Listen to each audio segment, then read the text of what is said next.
General Zektar spent sleepless cycles studying human historical databases that his intelligence teams had captured from various colonies and research stations. The records painted a picture of a species that had spent thousands of years fighting wars against itself with a creativity and determination that bordered on insanity. Every conflict seemed to teach humanity new ways to kill and survive in impossible circumstances. The general read about something called World War II, where humans had fought for 6 years using weapons that destroyed entire cities.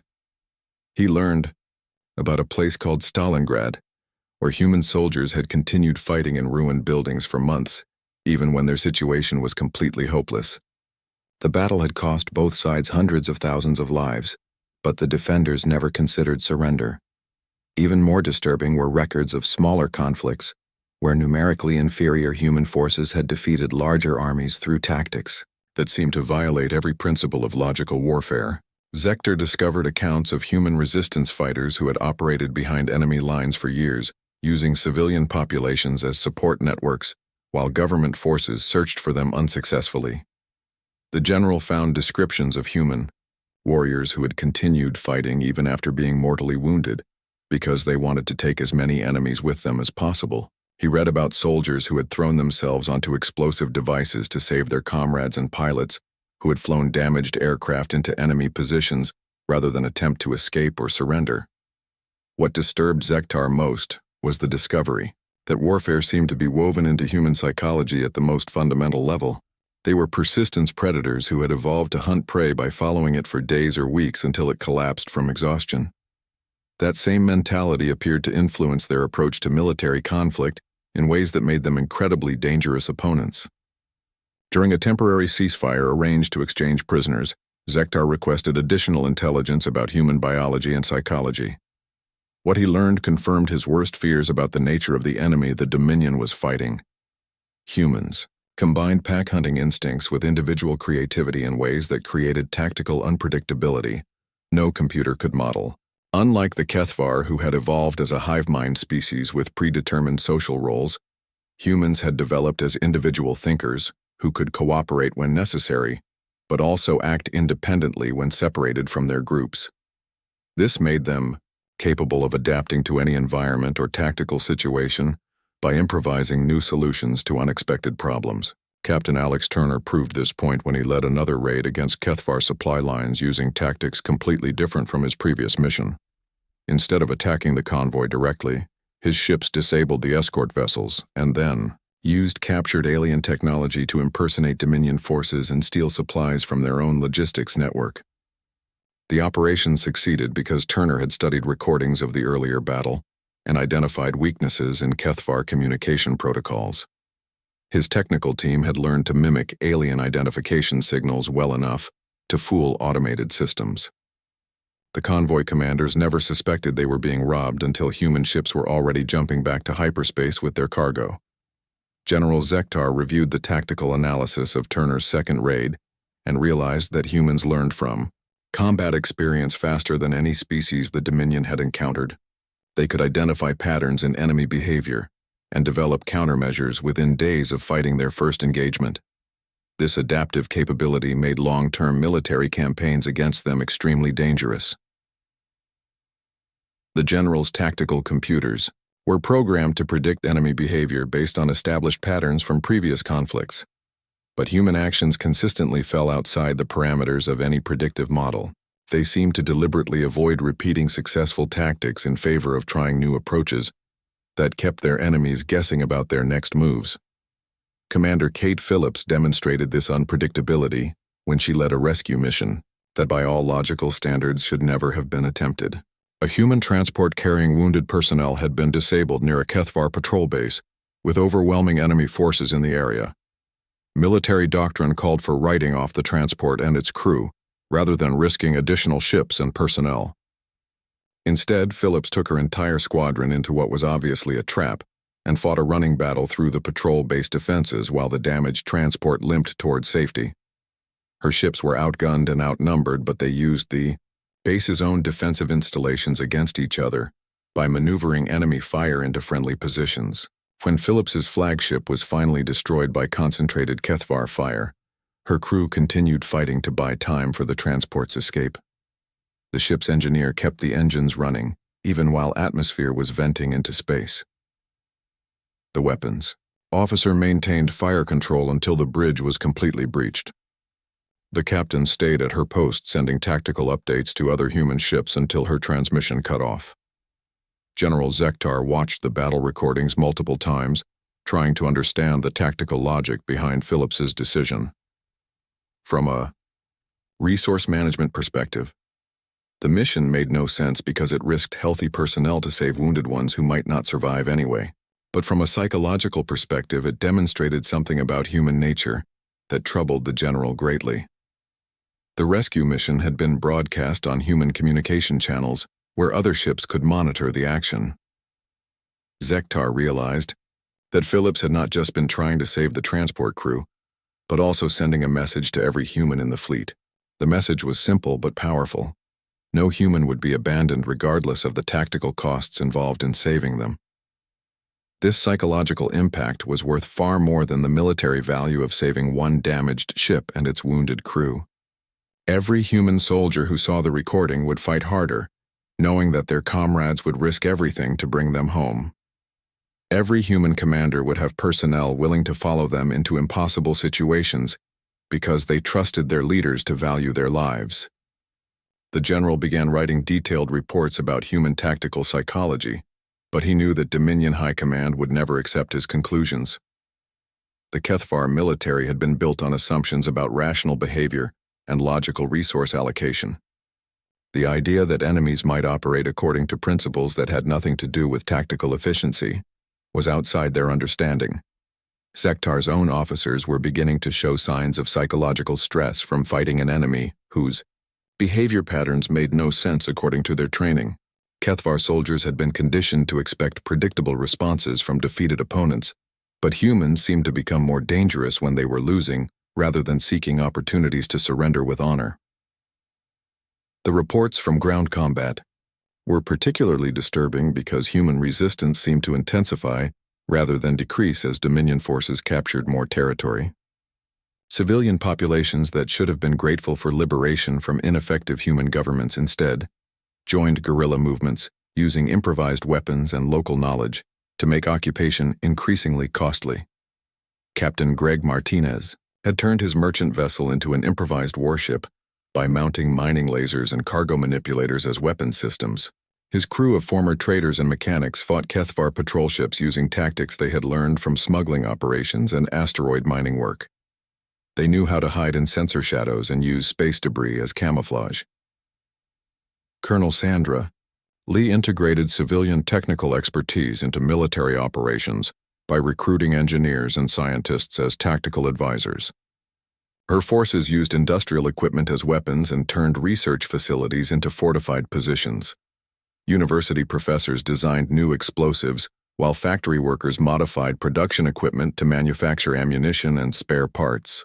General Zektar studied these examples of human adaptability and began to understand that he was fighting an entire civilization rather than just a military force. Every human seemed capable of contributing to the war effort, regardless of their official profession or training. They could turn any tool into a weapon and any knowledge into tactical advantage. The general's final realization came when he understood that humans did not fight for territory or resources like other species. They fought for concepts like freedom and independence that could not be conquered through superior firepower. Even total military defeat would not end human resistance because these ideas existed in the mind of every individual human, regardless of their circumstances. This meant that occupying human space would require permanent military presence to suppress constant rebellion and resistance. The costs would continue forever, because humans would never stop fighting for their abstract principles. The Dominion had the technology to destroy humanity completely, but lacked the resources to control them effectively after conquest. Zektar began preparing his final report to Dominion High Command, knowing that it would probably cost him his career and possibly his life. But the general had developed a grudging respect for these chaotic creatures who refused to behave according to logical military principles. The first battle began near the mining colonies in the Titan Belt, where Commander Ryan Kelly waited with his small fleet of human ships. The Kethvar vessels approached in a perfect line formation, with their plasma weapons charging for what they expected to be a quick and easy victory. Their shields glowed with energy that could stop any human weapon, while their guns prepared to burn through human armor like it was made of paper. Ryan had studied the alien approach for hours and noticed they moved like machines following a program. Every ship stayed in exactly the right position, and they all moved at exactly the same speed. It was beautiful and terrifying, but it was also predictable. Ryan gave orders that would have made any military academy instructor shake his head in horror. Instead of forming a battle line to meet the aliens, Ryan ordered his ships to scatter in every direction like frightened birds. The human vessels dove behind asteroids and used their smaller size to hide among the rocky debris. When the Kethvar ships moved forward to engage them, they found empty space where the human fleet should have been waiting. General Zektar watched the tactical display with growing confusion as human ships seemed to vanish from his sensors. This was not how space battles were supposed to work. Enemy fleets should meet in open space and fight until one side was destroyed or surrendered. These humans were acting like cowards, hiding behind rocks instead of facing Dominion forces with honor. But the humans were not hiding. They were hunting. Ryan Kelly had turned the asteroid belt into a weapon using the mining equipment that was already there. Massive rocks were accelerated by magnetic launchers and sent flying toward the alien ships at incredible speeds. The Kethvar shields could stop energy weapons, but they had not been designed to handle multi-ton asteroids moving at orbital velocity. The first Kethvar ship to die was hit by 3 asteroids at once. The rocks punched through its shields like they were not there and cracked the hull open like an egg. Atmosphere and crew members were sucked out into space while the ship spun out of control and crashed into a nearby mining station. Captain Laura Thompson commanded a squadron of small human frigates that watched the main battle from a distance. While General Zektar was distracted by the asteroid attacks, Laura led her ships in a wide circle around the alien fleet. Her target was not the warships, but the supply convoy that followed behind them carrying fuel and ammunition. Laura had learned about supply lines in military school, but she had also learned about them from her grandfather, who had fought in World War III. He always said that an army without supplies was just a bunch of people with expensive weapons that did not work. The Kethvar convoy was protected by only 2 escort ships because they had never faced an enemy that would attack non-combat vessels. The human frigates hit the convoy like wolves attacking a flock of sheep. Instead of trying to fight the escort ships, they simply disabled the cargo vessels with electromagnetic pulse weapons, and then used magnetic grapples to steal everything valuable. Within an hour, the Kethvar fleet was left without fuel or spare parts, while the human ships disappeared back into the asteroid field. General Zektar stared at the tactical reports with growing unease. His forces had superior technology and more ships, but the humans refused to fight in any predictable way. They hit supply lines instead of military targets. They used the environment as a weapon instead of relying on their guns. They scattered and regrouped in patterns that made no tactical sense according to Dominion military doctrine. On Earth, engineer Danny Walsh worked in a converted factory that had been making civilian vehicles just days before. Now it was producing weapons designed to fight aliens with technology far superior to anything humans possessed. Danny and his team were taking mining equipment and industrial tools and turning them into instruments of war. The electromagnetic pulse mines were Danny's idea after studying captured data about Kethvar shields. The alien energy barriers were incredibly strong, but they needed constant power to maintain themselves. A strong electromagnetic pulse could disrupt that power flow for just a few seconds, but that might be enough time for human kinetic weapons to get through. Maria Santos had been a schoolteacher before the aliens arrived, but now she was training civilians to fight as guerrilla warriors. Most of the people in her group had never held a weapon before, but they were angry and determined to protect their homes and families. Maria taught them how to make improvised explosives from household chemicals and how to turn farming equipment into weapons. The volunteers learned to move quietly through urban areas and strike at alien forces from unexpected directions. They practiced hiding weapons in ordinary buildings and coordinating attacks using simple radio codes. Maria knew they could not win a direct fight against alien soldiers, but they might be able to make occupation so costly that the invaders would decide to leave. Back in space, the battles continued with humans using tactics that seemed to make no sense to the HFY military commanders. Human ships would attack and then retreat before the aliens could respond effectively. They would regroup in different combinations and strike from completely different angles using weapons and strategies that seemed to change with every engagement. Commander Ryan Kelly led a boarding party onto a damaged HFY cruiser and found technology beyond human understanding. But instead of trying to steal the advanced weapons, his team planted surveillance devices throughout the ship and then withdrew quietly. Learning how the enemy thought was more valuable than capturing a few energy weapons that humans did not know how to use properly. The human boarding team moved through the alien ship like ghosts, leaving behind tiny cameras and listening devices. They photographed everything they could find and recorded alien computer systems in operation. When they finally left the ship, the HFY crew had no idea they had been visited by enemy soldiers. General Zektar began receiving reports that disturbed him greatly. Human prisoners would try to escape even when facing certain death, rather than accept captivity. Human wounded continued fighting with injuries that should have made them unconscious. Human commanders made tactical decisions that seemed completely irrational but somehow proved effective in actual combat. The most troubling reports came from ground combat on the colonies that HFY forces had managed to capture. Human civilians were joining the fighting alongside military personnel using hunting weapons and farming tools. They showed no respect for the concept of surrender and seemed to view temporary defeat as merely a reason to try different tactics. Captain Steve Johnson commanded the defense of New Geneva Colony, where human settlers refused evacuation orders and insisted on joining the military resistance. Old men with hunting rifles took positions alongside professional soldiers. Women who had been running shops and restaurants now operated improvised armored vehicles made from mining equipment. Steve had tried to convince the civilians to leave, for their own safety, but they would not listen. They said this was their home and they were not going to let aliens take it without a fight. When the HFY ground forces landed, they expected to face a small military garrison, but instead found an entire population in arms against them. The battle for New Geneva lasted 3 days and cost the Dominion forces more casualties than they had suffered in their previous 5 planetary conquests combined. The humans used the city itself as a weapon, turning every building into a fortress and every street into a killing zone. Even when individual positions were overrun, the defenders would retreat and regroup to continue fighting from somewhere else. General Zektar studied the battle reports from New Geneva and began to understand that these humans were different from any enemy the Dominion had faced before.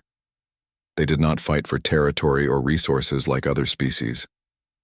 They seemed to fight for ideas and concepts that the general could not fully comprehend. The humans called it freedom and independence, but those were just words that did not explain their behavior in combat. They fought harder when they were losing, rather than seeking terms for surrender. They took incredible risks to save wounded comrades when logic suggested they should be preserved for more important battles. They treated every engagement as if the fate of their entire species depended on the outcome. As the war continued, General Zektar found himself studying human tactical patterns and trying to predict their next moves. But every time he thought, he understood how they would respond. The humans would do something completely unexpected. They seemed to view military doctrine as suggestions rather than rules, and were constantly improvising new ways to fight. The general began keeping detailed records of human behavior in combat because he suspected this information might be important for future Dominion campaigns. These creatures were teaching him things about warfare that were not covered in any military manual he had ever studied. The question was whether anyone in the Dominion hierarchy would believe his reports about human capabilities. Admiral Lisa Grant launched Operation Hornet's Nest from Luna Command, using every trick she had learned in 30 years of military service. The plan involved simultaneous attacks on HFY forward bases using fast ships and special forces teams. Instead of trying to destroy the alien installations, the humans would hit them just hard enough to create chaos and confusion while gathering intelligence about enemy capabilities. Lieutenant Colonel Ben Mitchell led a team of commandos onto a HFY command ship during the confusion of a fake retreat. His soldiers moved through the alien vessel like shadows, planting listening devices and copying computer files, while the crew was distracted by external battles. The mission was incredibly dangerous, but the information they gathered would be worth more than destroying a dozen enemy ships. Ben had volunteered for the mission because he understood how important it was to learn the alien language and military procedures. His team spent hours memorizing the layout of Kethvar ships and studying alien equipment captured from previous battles. They practiced moving in the low gravity and strange atmosphere that enemy vessels maintained for their crews. The boarding operation succeeded because the aliens did not expect enemy soldiers to infiltrate their ships during combat. Kethvar military doctrine called for boarding actions only after enemy vessels were disabled and helpless. The idea of humans sneaking onto active warships while battles were raging around them was completely outside Dominion tactical thinking. General Zektar faced increasing pressure from his superiors who had expected this campaign to end weeks ago. The Dominion High Command was disturbed by reports of prolonged fighting against what should have been an easy target. They ordered increasingly brutal tactics against human civilian populations, hoping to break human morale and force a quick surrender. The general followed his orders and targeted human colonies that had no military value, except as examples to other settlements. Kethvar plasma weapons turned entire cities into glass, while orbital bombardments destroyed farms and factories. Zektar expected these demonstrations of superior firepower to convince the humans that resistance was hopeless. Instead, the atrocities seemed to make human forces fight with even greater determination and fury. Every destroyed colony became a rallying cry for human resistance fighters. Every civilian death was added to a growing list of reasons why the aliens had to be driven back to whatever dark corner of space they came from. The humans seemed to use anger and grief as fuel for their war effort. Dr. Amy Carter finally made a breakthrough in understanding Kethvar psychology after months of studying intercepted communications and prisoner interrogations. The aliens were a collective species with very limited individual thinking. Each member of their society followed predetermined behavior patterns based on genetic programming and social conditioning from birth. Amy discovered that Kethvar soldiers could not improvise or adapt when faced with unexpected situations. They followed their training perfectly, but became confused and ineffective when enemies acted outside established tactical doctrines. Human unpredictability and individual initiative were completely foreign concepts to the alien military mind. The breakthrough came when Amy realized that Kethvar communications followed rigid patterns that never varied regardless of tactical situations. Their language had no words for concepts like creativity or innovation. Everything they did was based on following established procedures that had worked in previous campaigns against other species. Captain Steve Johnson continued defending colonial settlements with mixed military and civilian forces that confused and frustrated Kethvar ground commanders. The aliens expected organized resistance from professional soldiers, but instead faced farmers with modified tractors and shop owners using hunting weapons with devastating effectiveness against alien infantry. Steve had stopped trying to maintain traditional military organization and instead allowed civilian volunteers to fight using methods they understood. Hunters became snipers using skills learned tracking dangerous animals. Miners used explosives to collapse tunnels and buildings on alien forces. Factory workers modified industrial equipment into improvised weapons that alien tactical computers could not identify or counter. The defense of Riverside Colony became legendary among both human and alien forces when a group of teenagers used their knowledge of local caves to launch surprise attacks on Kethvar supply convoys. The young humans moved through underground passages that did not appear on any map and struck at enemy forces before vanishing back into the darkness. Commander Rachel Brooks captured a Kethvar officer during a boarding action that went wrong when alien reinforcements arrived earlier than expected. Instead of executing the prisoner or using him as a bargaining chip, Rachel decided to interrogate him about Dominion tactics and psychology. What she learned changed her understanding of the entire war. The alien prisoner was a mid-level tactical coordinator who had participated in 7 previous conquest campaigns. He described human behavior as chaos given form, and warned Rachel that continued resistance would have consequences the Dominion had not considered. When she asked what he meant, the prisoner became agitated and refused to explain further. Through Careful questioning Rachel learned that no species in Kethvar history had ever maintained organized resistance for more than a few weeks. Most civilizations surrendered immediately when faced with Dominion firepower. Those who chose to fight were typically defeated within days by superior alien technology and overwhelming numerical advantages. The prisoner seemed genuinely puzzled by human tactical methods and psychological responses to combat stress. He asked Rachel why human soldiers would sacrifice themselves to save wounded comrades when logic suggested that healthy personnel were more valuable than damaged ones. He wanted to understand why humans fought harder when facing impossible odds instead of seeking reasonable terms for surrender. Rachel realized that the aliens had never encountered genuine military creativity or the concept of individual sacrifice for group benefit. Kethvar society was based on logical resource allocation and predetermined behavioral responses. The idea that intelligent beings would act irrationally out of loyalty or principle was completely outside their experience. As human forces began winning small victories through superior tactics and sheer determination, General Zektar started questioning whether this campaign could succeed using standard Dominion military doctrine. He began studying human historical conflicts through captured databases, trying to understand how such a chaotic species could pose a serious threat to organized military forces. The general discovered records of human wars that had lasted for years or even decades, with neither side achieving decisive victory. He read about conflicts where numerically inferior forces had defeated larger armies through superior strategy and willingness to accept enormous casualties. Most disturbing were accounts of human armies that had continued fighting even after their governments surrendered. Zektar found descriptions of human resistance movements that had operated behind enemy lines for years, using civilian populations as support networks. He learned about guerrilla warfare tactics that turned entire planets into battlefields where conventional military forces could not achieve meaningful victories. The implications for Dominion occupation policy were deeply troubling. The general began writing secret reports about human capabilities, knowing that his superiors would probably dismiss his conclusions as the complaints of a commander who had failed to achieve quick victory.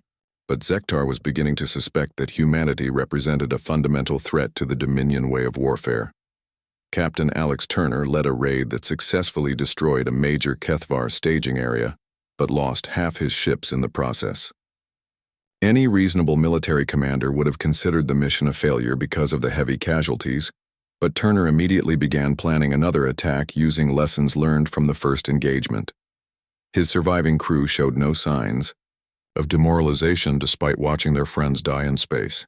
Zektar studied battle recordings of Turner's raid and noticed that human personnel reacted to casualties completely differently than any species the Dominion had fought before.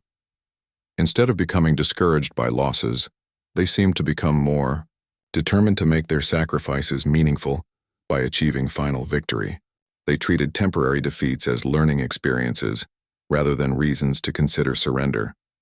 The general's own officers began reporting incidents that challenged basic assumptions about intelligent behavior in combat situations. Human prisoners attempted to escape even when facing certain death if recaptured. Human wounded continued fighting with injuries that should have rendered them unconscious. Human commanders made tactical decisions that seemed to defy military logic, but somehow proved effective in practice. Most disturbing were reports of human rescue missions where entire squadrons would risk destruction to save damaged ships carrying wounded personnel. From a tactical standpoint, this made no sense because healthy soldiers were more valuable than injured ones. But humans seemed to operate according to principles that had nothing to do with logical resource management. Captain Jake Morrison stood on the bridge of the TCS Liberty and watched the screen with growing worry. The ship's sensors had picked up something big moving through space toward Earth's outer colonies, something that should not be there. The red dots on his tactical display showed ships unlike anything in human records. They were massive and moved in perfect formation like they had done this many times before. Jake had been in space for 15 years and had never seen anything like this. The ships were black and smooth with strange curves that hurt to look at for too long. They moved without any visible engines and left no heat signature that human sensors could detect. Whatever these things were, they had technology that made Human ships look like children's toys. The communication officer turned to Jake with fear in her eyes. The message from Earth Command had just come through and it was not good news. Admiral Lisa Grant wanted all ships to report to Luna Base immediately. Every single vessel that could fly and fight needed to get there as fast as possible. This was not a drill or training exercise. This was the real thing. Jake gave the order to change course and felt his stomach drop as the ship turned toward Luna. He had fought pirates and smugglers, but nothing had prepared him for this moment. Humanity was about to meet something from the stars, and it did not look friendly. The alien ships numbered in the hundreds, while Earth's entire fleet barely had 50 combat vessels. On Luna Base, Admiral Lisa Grant stared at the tactical display and tried not to show her fear to the officers around her. The alien fleet was 3 times larger than anything humanity could put together. Their ships were bigger and clearly more advanced, but she had to try to defend Earth and the colonies. That was her job, even if it seemed impossible. Commander Pete Rodriguez worked at his station trying to learn everything he could about these new visitors. The ships used energy patterns that human science barely understood. Their weapons seemed to be some kind of plasma technology that could burn through any armor humans had ever built. Their shields could stop anything in the human arsenal without even flickering.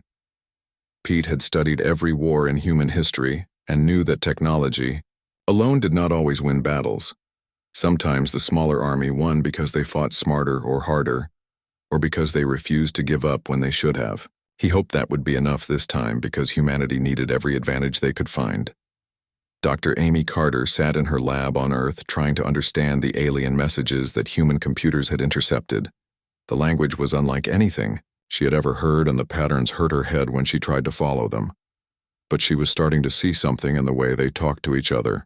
These aliens were very organized and seemed to follow strict rules about who could talk and when they could speak. Amy had spent her whole life studying how different species might think and communicate. These aliens seemed to work like a hive, with each individual following orders without question. They had probably conquered many worlds using the same tactics over and over again. That might be something humans could use against them.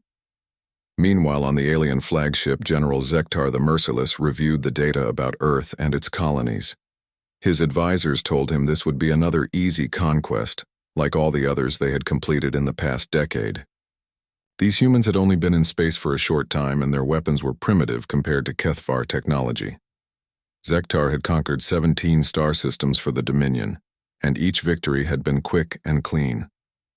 The pattern was always the same. The Dominion fleet would arrive and demand surrender. Most species gave up immediately when they saw the size and power of the Kethvar ships. Those who refused to submit were destroyed in a matter of hours. The general looked at the tactical data one more time and saw nothing that concerned him. Human ships were small and used simple projectile weapons. Their defenses were basic metal, armor that Kethvar plasma could burn through like paper. Their military seemed to have no real organization or discipline compared to Dominion forces. Colonel Nick Harris was evacuating civilians from the Outer Rim colonies when the first alien ships appeared on long-range sensors. He had maybe 6 hours to get as many people as possible away from the mining stations and research outposts before the enemy arrived. Most of the colonists had never seen real combat and were scared, but they trusted Nick to get them to safety. Nick had fought in the Mars Rebellion 10 years earlier and knew how important it was to save civilian lives during a war. Soldiers could choose to fight and die, but families and children deserved a chance to live. He ordered every transport ship and cargo hauler to start loading people immediately. The alien fleet moved closer to human space with each passing hour. Their ships maintained perfect formation and showed no signs of slowing down or changing course. General Zektar sent a message to all human colonies and Earth itself. The message was simple and had been used many times before on other worlds. Humanity had 1 solar day to surrender completely to Dominion rule. All human military forces would be disbanded and all weapons destroyed. Earth and its colonies would become part of the Kethvar Empire and follow Dominion law without question. Any resistance would result in the complete destruction of the human species. Jake Morrison received the surrender demand while his ship was still racing toward Luna Base. He read the message twice and felt anger building in his chest. These aliens thought they could just show up and take over everything humans had built. They thought humanity would roll over and give up without a fight. Admiral Grant called an emergency meeting of all ship captains and military commanders. The room was full of worried faces but also determination. Nobody wanted to surrender to these aliens who thought they could simply take Earth and its colonies. The human fleet was outnumbered and outgunned, but they were not going to give up without a fight. Dr. Carter worked through the night trying to learn more about alien psychology and tactics. She found patterns in their communications that suggested they always used the same strategy. They relied on fear and overwhelming force to make enemies surrender quickly. They had probably never faced an enemy that refused to give up when the odds were hopeless. As the deadline approached, both fleets prepared for battle. The aliens expected humanity to surrender like every other species they had encountered. The humans prepared to fight even though they knew they would probably lose. Neither side truly understood what they were about to face in the coming war. Admiral Lisa Grant stood on the bridge of her flagship, preparing for what would be the final battle of the war. Human forces had learned everything they could about Kethvar tactics and technology over months of desperate fighting. Now they were ready to demonstrate just how much humanity had changed since the aliens first arrived at their doorstep, with demands for unconditional surrender.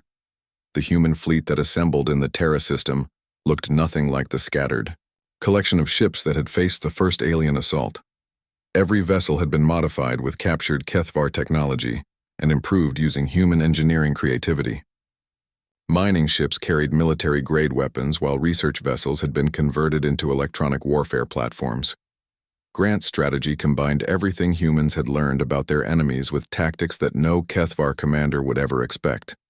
Instead of meeting the alien fleet in traditional battle formation, the human ships spread out across the entire system, using asteroid fields and planetary rings as mobile bases from which to launch coordinated strikes.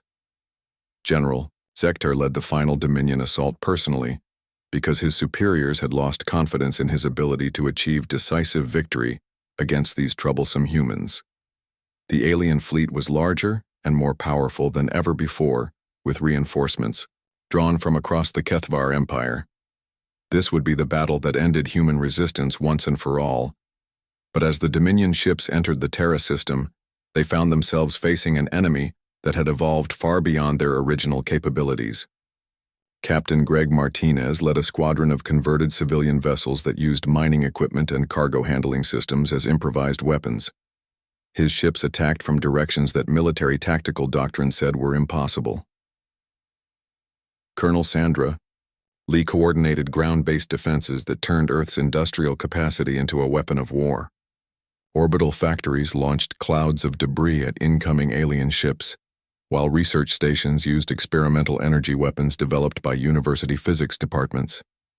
Every human installation had become a fortress equipped with whatever weapons its personnel could design and build. The human forces demonstrated tactical coordination that seemed impossible for such an individualistic species. Admiral Grant had learned to use human creativity as a force multiplier by giving local commanders broad objectives and allowing them to achieve those goals using whatever methods they thought would work best in their specific situations. Commander Ryan Kelly led a boarding action against the alien flagship, using techniques his team had perfected during previous operations. Human soldiers moved through Kethvar ships like ghosts, taking control of critical systems and turning the aliens' own weapons against them. They had learned to fight in low gravity and alien atmospheres using captured equipment and modified human technology. Captain Alex Turner commanded a strike force that used captured Kethvar vessels crewed by humans who had studied alien technology for months. These ships could mimic Dominion communication protocols and identification signals well enough to penetrate enemy formations before revealing their true nature. The psychological impact on Kethvar crews was devastating when they realized their own ships were fighting against them. General Zector watched his carefully planned assault dissolve into chaos as human forces refused to fight according to any predictable pattern.